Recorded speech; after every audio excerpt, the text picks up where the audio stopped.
Ya, pemirsa, kematian dari diplomat muda Kementerian Luar Negeri Arya Daru Pangayunan ini masih menjadi misteri, terutama mengenai penyebab kematian dari Arya Daru Pangayunan sendiri. Karena sejauh ini polisi menyatakan tidak ada tanda-tanda kekerasan maupun juga indikasi korban pembunuhan, pemirsa. Namun seperti apa kemungkinannya? Kita akan membahasnya malam hari ini bersama dengan sejumlah narasumber yang sudah bergabung di Apa Kabar Indonesia Malam. Ada Dr. Budi Suhendar, dokter forensik kita. Selamat malam, Dr. Budi. Sehat ya, Dok? Insya Allah. Terima kasih sudah hadir malam hari ini. Dan juga bergabung bersama kita psikolog forensik ada Mas Reza Indragiri. Mas Reza, apa kabar? Alhamdulillah sehat, Mbak Ken. Alhamdulillah, terima kasih Mas Reza. Dan bergabung juga bersama kita ada Kabar Eskrim Polri tahun 2008 hingga 2009, Pak Susno Duaji. Selamat malam Pak Susno. Selamat malam Mbak Ken, selamat malam Pak Riza, Pak Budi. Baik, terima kasih juga sudah bergabung. Ya, Pak, kita ke Dokter Budi terlebih dahulu. Ya. Dokter Budi, ini kan polisi masih menunggu bagaimana hasil otopsi ya, yang kemudian juga publik mungkin ingin tahu dan ada banyak mungkin yang belum tahu juga soal histopatologi dan juga toksikologi. Ini apa, Dok, yang dicek? Ya, itu salah satu bagian dari prosedur pemeriksaan seorang mayat ya, atau seorang korban yang dilakukan di kedokteran forensik.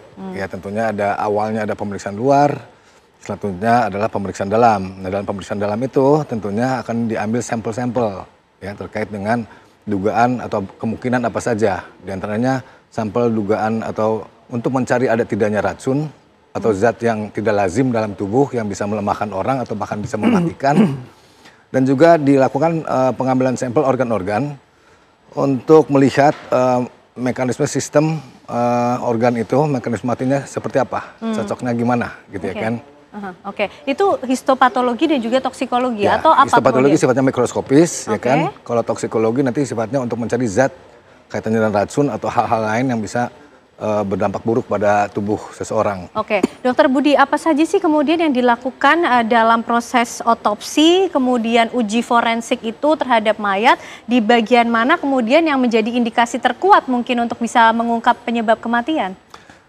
Seperti yang saya sampaikan, jadi harus satu kesatuan yang dilakukan gitu ya. Jadi dalam satu kesatuan mulai dari pemeriksaan luar, pemeriksaan dalam pemeriksaan dalam itu kita lakukan pemeriksaan seluruh tubuh, organ-organ dan juga pengambilan sampel-sampel terkait dengan hal-hal yang mungkin dapat terjadi pada korban ya kan. Dari semua itu udah dapat datanya, nanti akan dianalisis dan diambil kesimpulan sebab matinya apa. Apakah sesuai sebab mati dengan temuannya kan katanya ada lilitan dan segala macam ya, atau ada sebab yang lain. Berapa lama, Dok, proses itu dilakukan untuk sampai menemukan hasilnya atau sampai pada kesimpulan hasil? Itu variatif ya, tergantung kasus dan juga tergantung jumlah pemeriksaan yang kita lakukan ya. Oke. Cuman rata-rata kalau cukup cepat bisa 2 minggu gitu ya kan, tapi juga itu bisa lebih lama daripada itu. Oke, baik. Pak Susno, ini kemarin saya masih ingat betul kita berbincang di sini Pak Susno mengenai potensi atau kemudian kemungkinan penyebab dari kematian Arya Daru Pangayunan. Dengan informasi terbaru dari pihak kepolisian yang Pak Susno juga pasti monitor, seperti apa saat ini Pak Susno melihatnya? Prediksi saya mulai berubah ya. Jadi ada kemungkinan baru lagi karena korban tidak langsung pulang. Itu jam 9 sampai 23 sekian itu berada di rooftop itu malam hari ya. Membawa ransel, kemudian membawa bungkusan belanjaan. Kemudian di atas itu celingak-celinguk, itu Pak Rizal yang tahu. Kemudian setelah itu dia turun ranselnya ditinggalkan atau tinggal kita nggak tahu. Kemudian belanjaannya juga demikian. Baru dia ke tempat kos. Nah, di tempat kos ada satu pertanyaan saya lagi ya. Melihat mudahnya membuka jendela. Nah, itu perlu direka ulang ya. Bentuk kunci jendela itu bagaimana?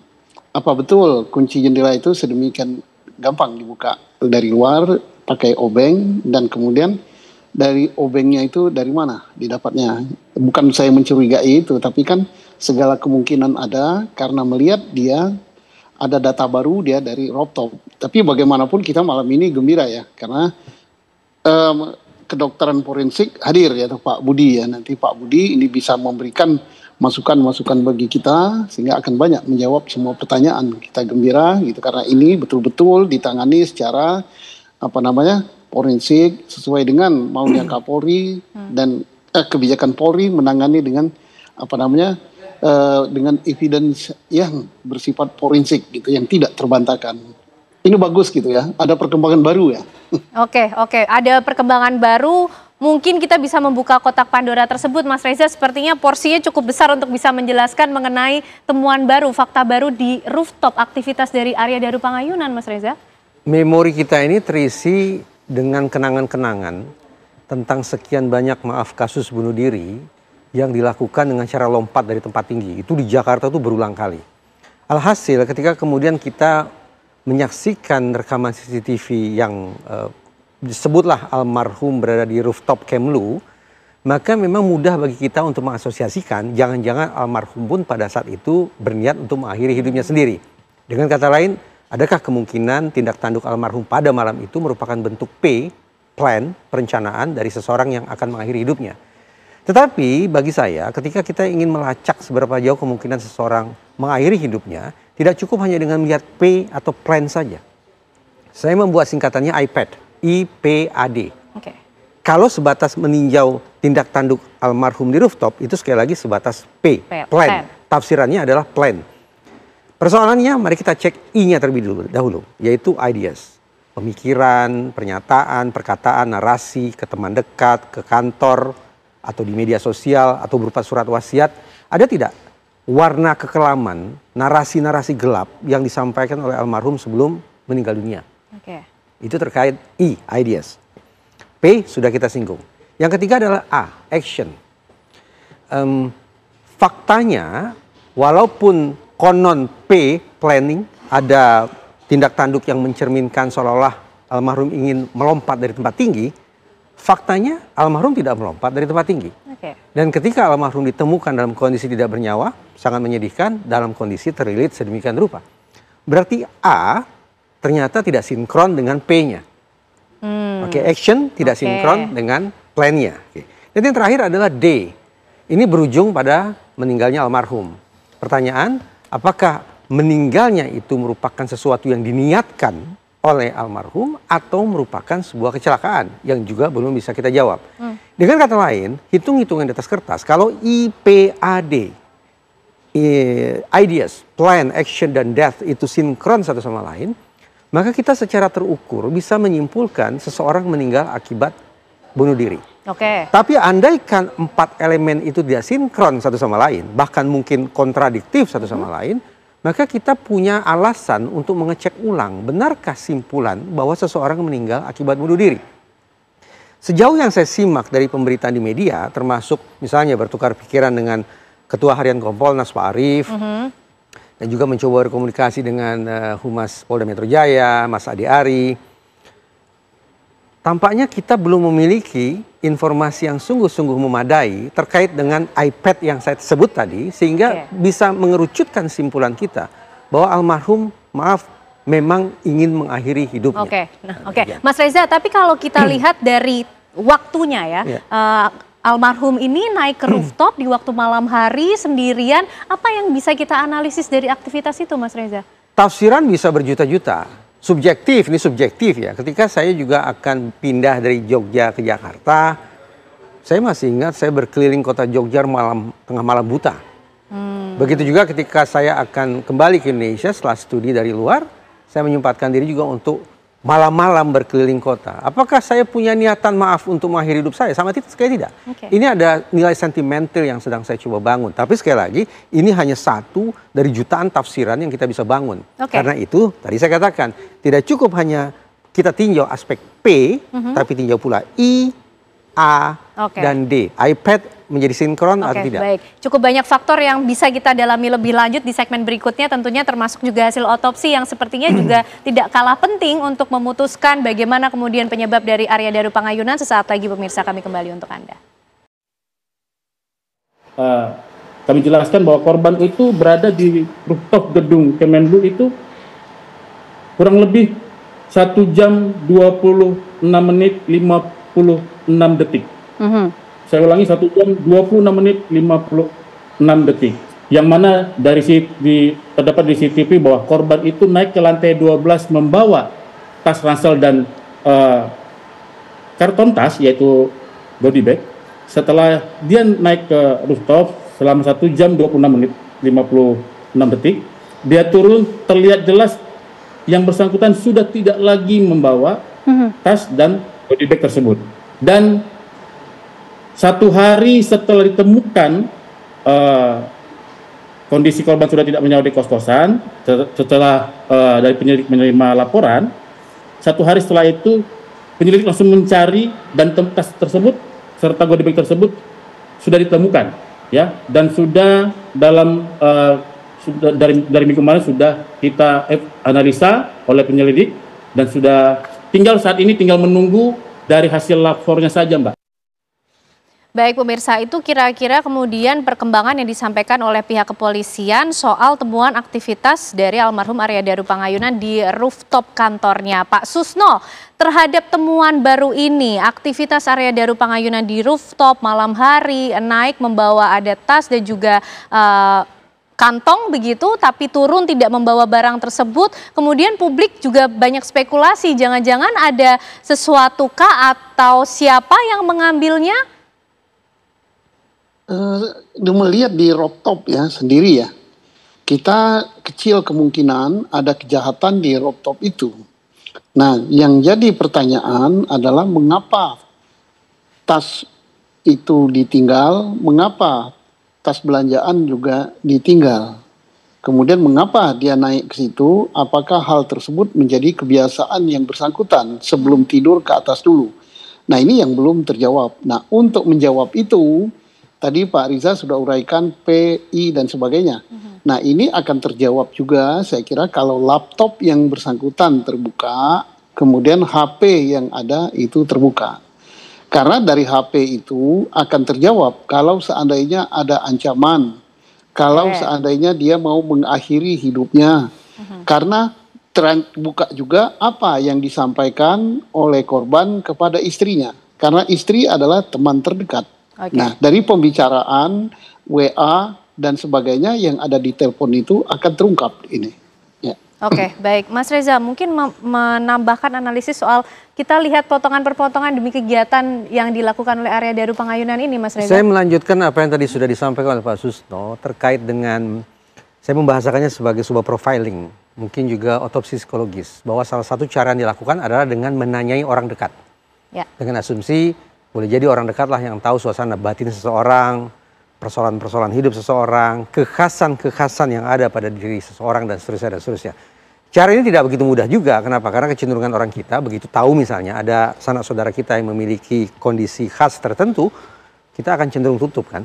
Demi menjaga nama baik keluarga kita akan tutup itu. Tetapi yang ingin saya katakan begini, menarik untuk dicari tahu apa gerangan yang membuat sang istri begitu cemas, begitu risau akan kondisi suaminya pada malam itu, sampai kemudian berulang kali menelpon penjaga kos dan meminta penjaga kos untuk mengecek situasi di dalam kamar. Ini lagi-lagi memang subjektif, tapi saya bayangkan begini, andaikan saya menghubungi istri saya pada jam 21, jam 21 saya perkirakan adalah jam ketika orang sudah mulai masuk ke jam istirahat. Ya. Lalu saya tidak berhasil menghubungi istri saya. Oke lah, saya coba lagi, tidak berhasil juga. Maka sekonyong-konyong atau seketika saya akan membangun pemikiran bahwa istri saya jam 21 dan seterusnya adalah jam ketika dia beristirahat. Dengan asumsi sedemikian rupa, saya akan berikan waktu kepada istri saya untuk istirahat. Besok pagi baru akan saya kontak kembali. Tapi dari sekali lagi pemberitaan yang saya simak, ternyata sang istri digambarkan berulang kali menelpon penjaga kos. Berarti kita bisa tafsirkan malam itu ada perasaan yang berbeda pada diri sang istri terkait dengan kondisi suaminya. Bahkan sampai meminta penjaga kos coba cek ke dalam kamar gitu ya. Nah, sayang beribu sayang, hal ini pun tidak kita peroleh secara terbuka informasinya. Padahal pada segmen sebelumnya sudah saya katakan elemen I atau I yaitu ideas ini menyangkut perbincangan, narasi-narasi yang barangkali sudah dilakukan oleh almarhum dengan orang-orang dekatnya yang boleh jadi memberikan petunjuk tentang apa yang akan dilakukan oleh almarhum berikutnya. Kalau ternyata ideas terwujud dalam berupa perbincangan-perbincangan yang narasinya gelap, maka ya sekali lagi kita punya alasan untuk berspekulasi tentang kemungkinan almarhum mengakhiri hidupnya sendiri. Sekali lagi ini spekulasi yang harus diuji oleh pihak kepolisian. Oke. Jadi soal kembali lagi ke rooftop nih, Mas Reza, soal adanya tadi barang yang kemudian dibawa pada saat ke rooftop, kemudian turun tidak membawa barang, karena kemudian muncul juga nih di publik gitu kan spekulasi, orang berpikir ada orang yang mengambil barang tersebut, tapi kemudian pada malam hari yang bisa masuk ke kantor Kemenlu kan pasti juga orang-orang yang memiliki akses tertentu pula, Mas Reza. Saya mencoba menyimak pemberitaan tentang kasus ini hari demi hari. Ada satu catatan yang saya ingat betul bahwa seingat saya sejak awal hingga paling tidak hari ini belum pernah sekalipun dari Polda Metro Jaya ataupun Kompolnas mengangkat narasi kurang lebih begini. Kami sedang melacak terduga pelaku. Kami sedang memburu pelaku. Tidak pernah sekalipun saya simak ada narasi semacam itu diangkat oleh pihak kepolisian. Satu poin ini ditambah lagi dengan sekian banyak temuan baru dari Kompolnas, memberikan alasan, bukan simpulan, memberikan alasan kepada kita atau paling tidak kepada saya untuk mengecek ulang. Benarkah spekulasi bahwa almarhum meninggal akibat perbuatan orang lain? Karena narasi tentang itu tidak pernah diangkat sama sekali oleh pihak kepolisian. Padahal yang saya pahami lazimnya begini. Ketika seseorang dinyatakan meninggal akibat perbuatan orang lain dalam kurung pidana, polisi selanjutnya akan mengatakan kami saat ini sedang memburu pelaku. Tapi narasi itu tidak pernah ada. Kombinasikan dengan temuan-temuan Kompolnas. Misalnya, kunci berlapis semua dalam kondisi terkunci dari dalam. Plafon sudah dicek, tidak ada tanda-tanda dijebol, dirusak, atau sejenisnya. Jendela utuh tapi ada bekas congkelan dan itu dianggap sebagai congkelan dari penjaga kos. Kemudian juga kunci kemudian dari dalam juga terkunci, Mas Reza. Kunci berlapis dari dalam. Kemudian juga ketika dilakukan pemeriksaan sidik jari, informasi dari Pak Arief, Ketua Harian Kompolnas, hanya ditemukan 1 sidik jari. Tetangga sebelah ketika ditanya, adakah kegaduhan? Tetangga di rumah itu mengatakan tidak ada kegaduhan pada malam itu. Rekaman CCTV yang sudah beredar di publik juga tidak memperlihatkan adanya hal-hal yang mencurigakan. Penjaga kos patroli pun tidak menampakkan gelagat bahwa dia sedang melakukan sebuah perbuatan buruk apapun. Dari semua data itu, maka sekali lagi, ayo kita cek ulang seberapa jauh ketepatan spekulasi bahwa almarhum meninggal akibat perbuatan orang lain. Baik. Yang masih tentunya menjadi pertanyaan besar nih dokter soal penyebab kematian dari almarhum begitu. Tapi kalau secara forensik dokter, apakah ada perbedaan yang paling signifikan yang bisa dibaca ketika membedakan korban ini meninggal karena perbuatan seseorang artinya menjadi korban pembunuhan atau kemungkinan lain seperti bunuh diri atau kecelakaan, seperti apa dokter? Baik, artinya kan kita punya pemikiran begini. Bahwa seorang dewasa tidak akan mungkin merelakan nyawanya diambil oleh orang lain dengan sukarela, ya kan? Artinya bila ada seseorang yang ingin mengambil nyawa orang itu, tentunya pada umumnya terjadi perlawanan. Artinya apabila dilakukan pemeriksaan kedokteran forensik, bisa ditemukan adanya luka-luka yang menunjukkan adanya perlawanan. Nah, apakah itu ditemukan pada korban atau tidak, gitu ya kan? Dan lagi, kalau kita bicara tindak pidana pembunuhan, tentunya ada pelaku. Kalau ada pelaku, berarti dia melakukan tindakannya tuh di mana. Kalau melihat berita-berita yang ada, kemungkinan besar terjadinya di kamar kos itu. Kehilangan nyawanya. Kamar kos itu. Artinya, hasil pemeriksaan kedokteran forensik terkait dengan perkiraan saat kematian menjadi penting di situ. Misalnya di perkiraan saat kematian sekitar jam sekian sampai jam sekian. Nah, jam sekian sampai jam sekian itu perlu didalami oleh pihak kepolisian apa saja sih yang terdapat informasi yang terjadi di situ, gitu, misalnya dari CCTV, dari keterangan penjaga dan selanjutnya. Nah, itu baru nanti seperti yang Pak Riza bilang. Oh, ada orang di situ, kami sedang mengejar, misalnya gitu ya. Ada kesimpulan itu. Tapi kalau memang itu nggak ketemu dan tidak ada hal secara ilmiah yang bisa membuktikan bahwa ada orang lain di situ dan bahwa korban juga misalnya tidak ada tanda-tanda perlawanan dan selanjutnya mungkin ada hal yang lain nih. Misalnya seperti itu ya pikirannya. Tapi kembali lagi itu semua harus dibuktikan secara ilmiah. Oke, baik. Pak Susno, tadi kalau Mas Reza bilang kan kita kalau mengikuti perjalanannya polisi belum sampai pada narasi adanya kemudian dilakukan oleh orang. Iya, oke, baik. Nah, kalau menurut Pak Susno gimana? Karena kan kemarin kita juga sempat berpikir ke arah satu kemungkinan bunuh diri itu ya Pak Susno. Tapi nampaknya ini mulai bergeser, ada tanda-tanda menjadi dugaan korban pembunuhan Pak Susno. Kalau pembunuhan saya belum bisa terlalu menemukan, hanya mengapa dia sampai ke laptop gitu saja. Nah, tapi di laptop itu ada hal yang mencurigakan, dia melihat ke bawah dan sebagainya, bolak-balik terus hampir 1,5 jam dia di sana. Apa yang tidak ada orang lain, berarti dia sedang merenung, sedang berpikir gitu kan. Kemudian balik ke tempat kosnya dan barang-barangnya ditinggal. Nah, ini ada apa? Nah, saya sependapat juga dengan yang dikemukakan oleh Dr. Budi ya. Karena apa? CCTV itu bekerja 24 jam. Dan 2 CCTV yang memantau tempat kos itu.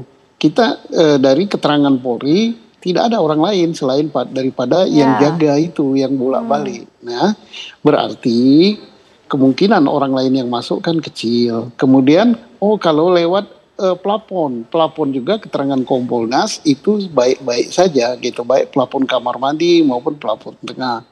Kuncinya sebagaimana Pak Riza katakan, Kompolnas juga jelaskan kuncinya bahkan rangkap 3 gitu. Nah, rangkap 3, jadi hanya jendela yang ada tanda-tanda rusak itu pun karena dicongkel dan waktu mencongkelnya pun itu disorot oleh temannya karena dia hati-hati untuk naik kemudian hari ada sesuatu apa dia punya bukti gitu. Nah, artinya orang lain masuk kemungkinan kecil. Nah, pendapat dokter tadi benar juga. Nyawa tidak boleh diambil orang lain. Kalau nyawa diambil orang lain pasti ada perlawanan. Minimal selimut yang nempel di badannya itu akan lepas gitu karena melawan gitu. Nah, sidik jari orang lain juga tidak ada. Nah, maka untuk menjawab unsur A yang disampaikan oleh Pak Riza tadi, selain teman terdekat, istri juga HP dan laptopnya. Dari situ apa yang dilakukan dia itu pembicaraan lewat komunikasi laptop ataupun komunikasi HP. Itu akan menjawab juga kalau seandainya pihak keluarga tertutup gitu. Oke, Pak Susno, ini kita juga yang menarik selain kemudian korban atau almarhum ini ditemukan dalam kondisi terlakban, ada juga plastik di kepala atau di wajahnya. Nah, Pak Susno melihat soal plastik ini seperti apa? Adakah indikasi ini juga untuk melumpuhkan begitu? Dari lakban dan plastik itu tidak ditemukan sidik jari orang lain. Dan soal lakban kan sudah terjawab dari Humas Polda menjelaskan bahwa itu lakban dibeli di Jogja. Bahkan masih ada yang satu yang tinggal di Jogja, berarti itu miliknya daripada korban gitu. Nah, dari lakban tidak ada. Kalau seandainya di lakban tidak ada sidik jari karena pelaku misalnya kita andaikan ada orang lain masuk yang menghilangkan sidik jarinya, ya mestinya ada tanda-tanda yang tempat keluar masuk daripada pelaku. Nah, keluar masuk ke ruangan itu. Karena kita berasumsi dan tidak mungkin terjadinya kalau seandainya pembunuhan itu di luar kamar, nggak mungkin, itu pasti di dalam kamar. Jadi lakban sudah jelas miliknya si korban, sidik jari di lakban maupun di dalam ruangan itu ataupun di pintu dan lain sebagainya hanyalah sidik jari tunggal milik daripada si korban. Kemudian teriakan tidak ada dan lain sebagainya tidak ada. Tapi apapun juga nanti akan sangat sinkron dugaan-dugaan ini dibuktikan dengan alat bukti forensik berupa hasil otopsi yang resmi dikeluarkan oleh pihak yang melakukan otopsi. Karena tadi kan secara toksikologi akan menjawab minum racun apa tidak, makanan beracun apa tidak, overdosis obat apa tidak, kekurangan oksigen apa bukan. Ini akan terjawab semua itu nanti penyebab kematian dan perkiraan kematiannya jam berapa gitu. Oke, baik Mas Reza, kalau kemudian di kamar kosnya ini kan tidak ditemukan sidik jari lain, berarti hanya sidik jari dari almarhum begitu ya. Tapi Mas Reza pernah juga tidak sih mendalami mungkin ada kasus-kasus bahwa misalnya ini merupakan korban pembunuhan, kemudian pelakunya bisa menyamarkan sidik jarinya, itu seperti apa Mas Reza? Tapi dijawabnya nanti ya Mas Reza ya. Usai jeda kami kembali untuk Anda. Ya, sebelum kita lanjutkan diskusi kita malam hari ini, pemirsa, kami hadirkan terlebih dahulu informasi untuk Anda, di mana misteri kematian Arya Daru, diplomat muda yang ditemukan tewas dengan cara misterius. Jajaran kepolisian dari Polda Metro Jaya ini telah mengantongi sejumlah barang bukti dan juga melakukan pendalaman terhadap sejumlah saksi terkait dengan kematian korban. Seperti yang sudah kami sampaikan sebelumnya bahwa sudah ada 15 saksi yang penyelidik ambil keterangan, ya, dimulai dari klaster tempat dia ngekos, kemudian klaster tempat dia bekerja, dan klaster orang-orang terakhir yang bertemu dengan korban ADP sebelum ditemukan meninggal di kamar kosnya. Kemudian tim penyelidik juga sudah melakukan pembuktian secara ilmiah, ya, scientific crime investigation, di mana diantaranya telah melakukan otopsi jenazah, kemudian melakukan pemeriksaan pada ahli toksikologi, yaitu mengecek tentang ada racunkah atau pengambilan sampel dalam organ tubuh, ya.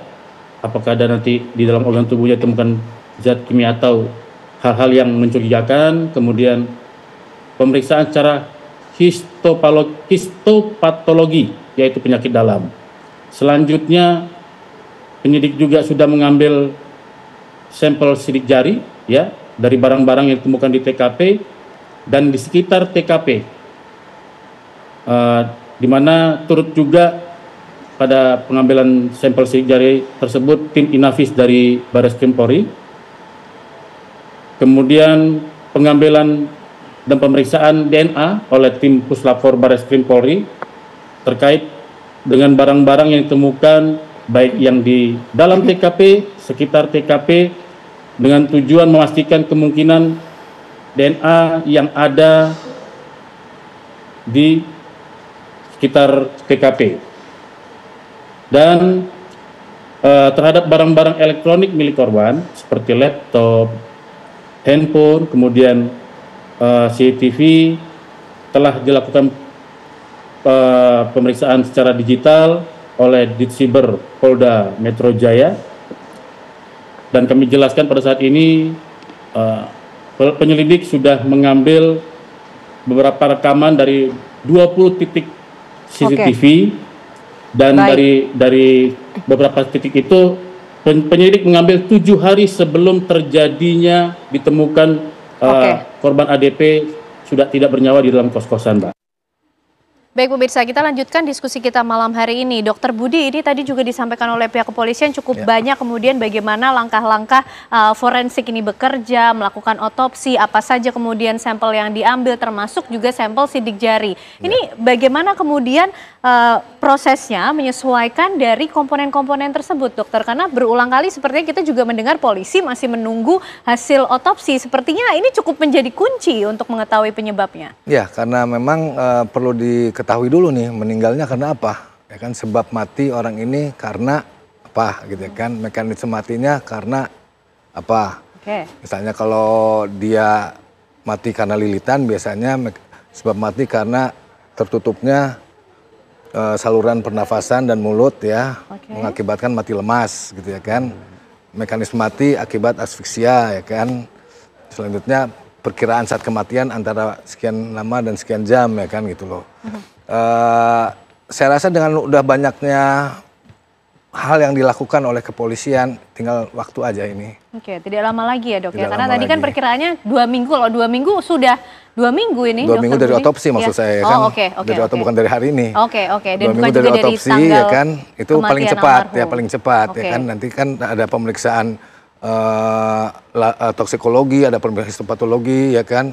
Histopatologi itu aspek mikroskopis terkait dengan organ-organ, apa sih yang terjadi di organ-organ ini gitu ya kan, sesuai nggak mekanisme matinya dengan temuan yang asiksia lain atau hal-hal yang lain gitu ya oke. kan gitu loh. Jadi nanti hasil yang akan diterima oleh pihak kepolisian itu bukan langsung kemudian kesimpulannya ini adalah Oh, bukan. korban pembunuhan atau bunuh diri atau kecelakaan begitu? Format kedokteran forensik itu lengkap ya, mulai dari identitas pemeriksa, pemohonnya siapa gitu kan, suratnya nomornya berapa gitu ya kan, selanjutnya identitas almarhum siapa yang diperiksa gitu ya kan, selanjutnya hasil pemeriksaannya apa saja, itu masuk, termasuk nanti di akhir apa saja yang dilakukan pemeriksaan lanjutannya, misalnya tadi toksikologi, histopatologi ya kan. Dan itu pro justisia, Dok? Pro justisia. Oke, berarti tidak tersebar ke publik kan? Nah, Ya, itu yang harusnya penting. tersebar. Oke. Habis itu baru kesimpulan. Nah, dalam kesimpulan ini akan disampaikan bahwa sebab mati akibat apa, ya kan, dengan mekanisme mati apa, perkiraan saat kematian apa, ya kan. Oke. Dan bila memang ada hal-hal tertentu yang meyakinkan dari apa yang didapatkan oleh dokter spesialis forensik, bisa saja ada terdapat persesuaian dengan apa gitu ya kan. Gitu, Oke. Dari peristiwa apa begitu ya, Ya. Dok ya? Oke. Mas Reza, kembali lagi tadi ke pertanyaan saya mengenai sidik jari. Pernah tidak sih Mas Reza juga mungkin meneliti atau melihat kasus soal kalau misalnya ini menjadi korban pembunuhan ya Mas, spekulasinya. Ini mungkin bisa mengaburkan sidik jari begitu pelakunya? Oh jelas lah, misi kedua dalam setiap aksi kejahatan adalah menghindari proses hukum. Caranya bagaimana? Kelola segala macam resiko yang bisa muncul. Rusak CCTV, pengaruhi para saksi, hilangkan barang bukti, bangun alibi, melarikan diri sejauh-jauhnya, termasuk kemungkinan menggunakan sarung tangan, menggunakan zat-zat kimia apapun itu untuk menghilangkan jejak-jejak si pelaku. Kemungkinan itu ada, tapi tadi saya katakan, kita sepatutnya tidak hanya meninjau pada satu unsur saja, tapi sekian banyak data, sekian banyak informasi itu kita rangkai untuk kemudian membuat kita menjadi lebih terukur dalam membangun spekulasi, termasuk pada akhirnya dalam membangun simpulan definitif tentang penyebab kematian seseorang. Oke, baik. Jadi kemungkinan itu juga tetap ada dan Tetap harus ada, juga tetap didalami. walaupun kalau kita padukan hal ihwal diskusi tentang penghilangan sidik jari ini dengan sekian banyak temuan Kompolnas, sepertinya tidak begitu sinkron juga. Kalau sekali lagi, kalau kita langsung simpulkan bahwa almarhum meninggal akibat perbuatan orang lain. Oke, kalau kemudian pelaku ini menggunakan sarung tangan itu dengan mudah menghilangkan sidik jarinya kah, Mas Reza? Saya tidak Semudah tahu, itu? saya tidak tahu tentang hal itu. Ada ilmu sendiri yang bicara tentang sidik jari. Oke. Saya lupa, kolega saya di Poltekip, Pemasyarakatan Kumham, ada ahli tentang sidik jari. Itu bukan ranah psikologi forensik. Oke, baik. Pak Susno mungkin bisa melengkapi jawaban mengenai ini, pertanyaan mengenai sidik jari, kemungkinan pelaku mengaburkan sidik jarinya dan ternyata itu juga menjadi hal yang biasa dilakukan dan justru memang harus dilakukan oleh pelaku ya, kalau kemudian melakukan tindakan pembunuhan, Pak Susno. Ya, sependapat ya Pak Riza, setiap pelaku berupaya untuk menghindar ya, dengan segala cara yang tadi sudah disebutkan. Kembali kepada case ini, kasus yang kita bicarakan ini, kita bertanya kalau ada orang yang masuk ke situ, melakukannya di dalam kamar, timbul pertanyaan keluarnya lewat mana gitu. Itu yang perlu dicek.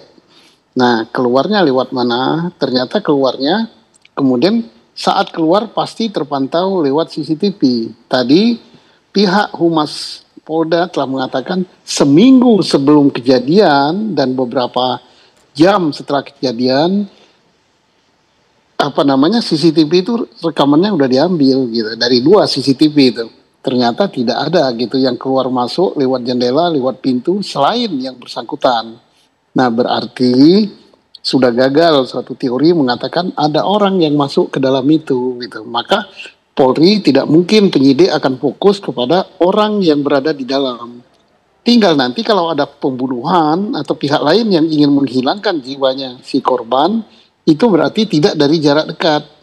Mungkin dengan cara mengirim makanan yang beracun. Nah, maka itu akan dijawab oleh forensik gitu kan, otopsi. Mungkin dia saat berada di rooftop gitu dikasih minuman beracun atau makanan beracun. Maka akan terjawab juga daripada pemeriksaan dalam. Nah, mungkin dia kelebihan obat, itu overdosis, maka hasil otopsi yang akan menjawab itu. Tetapi kalau orang secara fisik masuk ke dalam itu kemungkinannya sudah kecil. Saya yakin Polri tidak fokus ke sana, fokus kepada hal-hal lain gitu. Ya, gitu. Oke, baik. Mas Reza, kalau melihat kemudian lewat perkembangan yang sudah terjadi, apa saja yang sudah dilakukan oleh pihak kepolisian, menurut Mas Reza ada lagikah poin atau komponen lain yang masih perlu untuk didalami untuk kemudian kita bisa membuka kotak Pandora soal kematian dari almarhum Arya Daru Pangayunan ini? Saya ingin mendalami kenapa Humas Polda Metro Jaya tidak menggunakan kata penyidik, tapi penyelidik. Oke, itu meaningful sekali. Jadi saya ya, pahami memang tidak ada pidana kalau yang digunakan kata penyelidik. Tidak ada pidana. Oke, satu hal. Ini hitung-hitungan saya ya, pengalaman saya terbatas membantu teman-teman di kepolisian. Tapi dari pengalaman terbatas itu akhirnya saya bikin teori nih, teori main-main lah. Bahwa untuk suatu kasus yang terlanjur viral di publik dan divonis oleh netizen sebagai pidana, tapi kemudian temuan polisi bukan pidana, polisi akan secara cermat menghitung waktu kapan momentum yang paling pas bagi kita untuk menyampaikan temuan yang bukan pidana ini kepada publik. Kenapa isunya bergeser bukan lagi pada pengungkapan kasus tapi pada pengkomunikasian ke publik? Karena kalau ternyata ada perbedaan yang tajam antara temuan polisi dengan penghakiman oleh netizen, polisi bisa jadi bulan-bulanan. Dicaci maki, dikatakan tidak objektif, tidak transparan, tidak saintifik, melakukan sabotase terhadap dirinya sendiri dalam kurung obstruction of justice, menutup-nutupi pihak dari lembaga lain, dan berbagai macam teori-teori yang negatif lainnya. Nah, untuk mencegah agar kemudian penyampaian kepada publik itu tidak berefek kontraproduktif bagi polisi, maka perkiraan saya, polisi saat ini sedang mencicil informasi kepada kita semua. Barangkali, lagi-lagi ya, ini hanya interpretasi subjektif, barangkali polisi sedang menyiapkan kita semua untuk kalau simpulan nantinya adalah ternyata bukan tindak pidana. Oke, Pak Susno, demikiankah polisi menunggu momentum? Ini fokusnya tidak lagi ke pengungkapan kasus, tapi kemudian pemberian informasi kepada publik. Iya, karena apa? Membalikkan opini yang sudah terbentuk, ya itu betapa susahnya gitu ya. Harus cicil, misalnya lakbannya sudah ketemu, asalnya dari mana, kemudian si korban naik ke lantai 12, di situ dia celingak-celinguk, kemudian meninggalkan sesuatu yang berharga. Nah, itu semua kemudian menjelaskan bahwa misalnya pintunya terkunci semua, yang rusak hanya jendela, itu pun karena disengaja dicungkil. Kemudian CCTV tidak menangkap orang lain yang keluar masuk di situ. Kemudian pelapornya baik semua. Nah, ini kan sudah mulai kan opini-opini itu terbentuk gitu. Tinggal nanti saya sependapat dengan Pak Reza, sangat penting orang terdekatnya diperiksa gitu. Orang terdekatnya diperiksa dan memberikan jawaban yang terbaik. Dan saya yakin sudah. Tetapi mungkin tidak dipublikasi. Bagaimana pemeriksaan keluarga, bagaimana keterangan istri, mengapa sampai resah benar malam itu, sampai pokoknya harus dilihat gitu. Apa pembicaraan terakhir? Nah, apakah ada something gitu dalam pembicaraan? Nah, itu mungkin tidak dipublikasi. Oke, baik dokter. Ini nanti dalam kesimpulan forensik yang juga akan diterima oleh pihak kepolisian, itu nanti juga akan tertuliskah ini kematiannya wajar atau kematiannya tidak wajar? Bagaimana, Dok?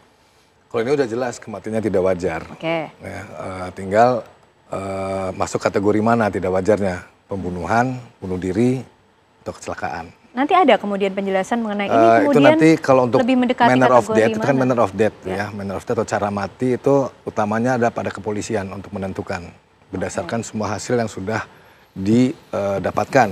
Tentunya kami dari kedokteran forensik bisa membantu, ya kan, untuk mengungkapkan terkait dengan ada tidaknya persesuaian dengan suatu cara kematian gitu ya. Oke, jadi membantu untuk kemudian ini ada persesuaian atau tidak, tapi yang menyimpulkan nanti kembali lagi kepada pihak kepolisian. Betul. Oke, baik, artinya kita harusnya tidak lama lagi menunggu polisi kemudian menyampaikan kepada publik ya Mas Reza, bukan lagi kemudian mengungkap kasus karena sepertinya sudah come to an end, begitu Mas Reza? Ya, tentu ada 4 pihak yang harus dipertimbangkan ketika menginformasikan penanganan suatu kasus.